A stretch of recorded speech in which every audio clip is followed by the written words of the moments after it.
പാഠശാലയിലേക്ക് എല്ലാവർക്കും ഒരിക്കൽ കൂടി സ്വാഗതം.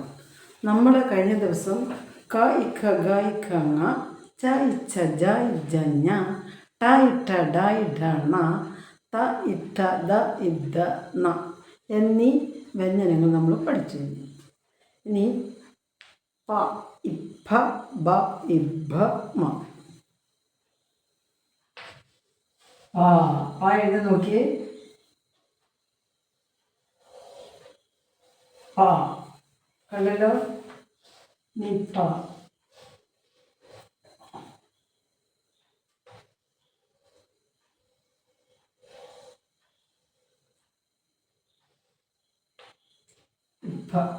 നിബ.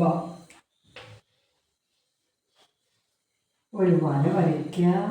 ഇതിൻ്റെ നടുക്കൂടെ ഒരു ബലൂൺ പോലെ ഉണ്ടാക്കുക. അതിൻ്റെ ഇടയിൽ ഒരു വല കൊടുത്താൽ ബായ.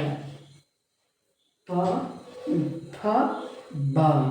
ഇനി ഇഭ നോക്കിയേ. ഭാരതത്തിൻ്റെ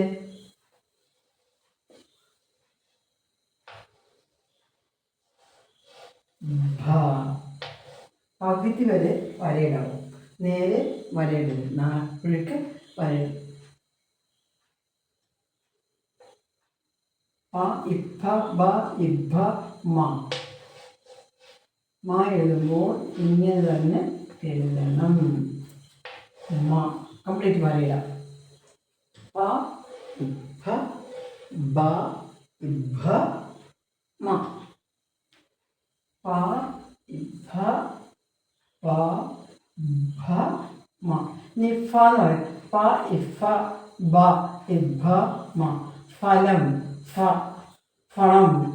പ ഇഫ ബ ഇഭ മ. 5 അക്ഷരം കൂടി നമ്മൾ പഠിച്ചു. പ ഇഫ ബ ഇഭ മ. ഒന്നുകൂടെ നമുക്ക് ആദ്യം തൊട്ട് നോക്കാം.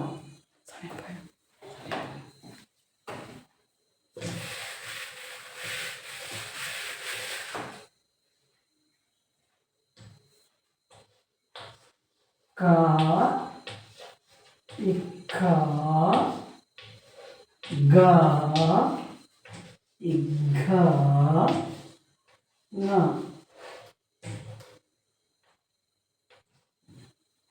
ച ഇച്ഛ ജ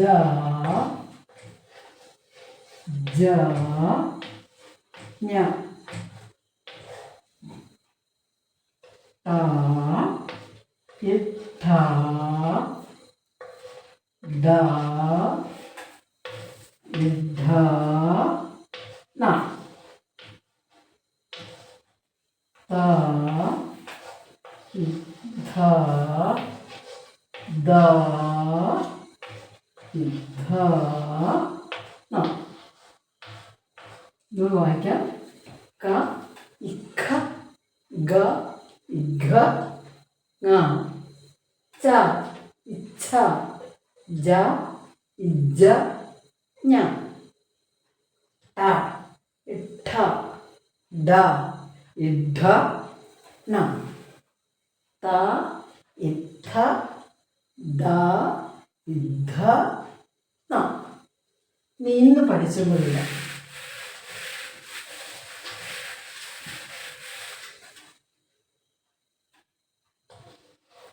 പ ഭ ബ ഇഭ മ. പ ഇഫ ബ ഇഭ മ.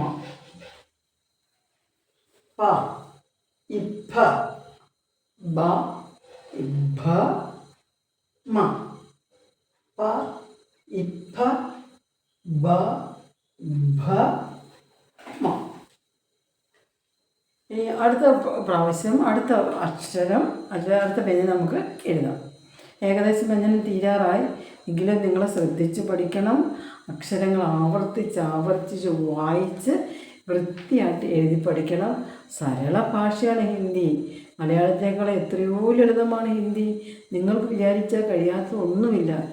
അതുകൊണ്ട് ശ്രദ്ധിച്ചിരുന്ന് പഠിക്കുക. അറിയാൻ വയ്യാത്ത കാര്യങ്ങളൊക്കെ എന്നോട് ചോദിക്കുക. മനസ്സിലാവാത്ത കാര്യങ്ങൾ എന്നോട് ചോദിക്കുക. ഞാനത് വീണ്ടും പറഞ്ഞു തരാം. ഇന്നത്തെ ക്ലാസ് നമുക്ക് വൈൻഡപ്പ് ചെയ്യാറായി. നിങ്ങളുടെ കൂട്ടുകാർക്ക് ഷെയർ ചെയ്യണേ, സബ്സ്ക്രൈബ് ചെയ്യുക, ലൈക്ക് ചെയ്യുക. Okay, bye. അടുത്ത ക്ലാസ്സിൽ നമുക്ക് കാണാം. ബൈ.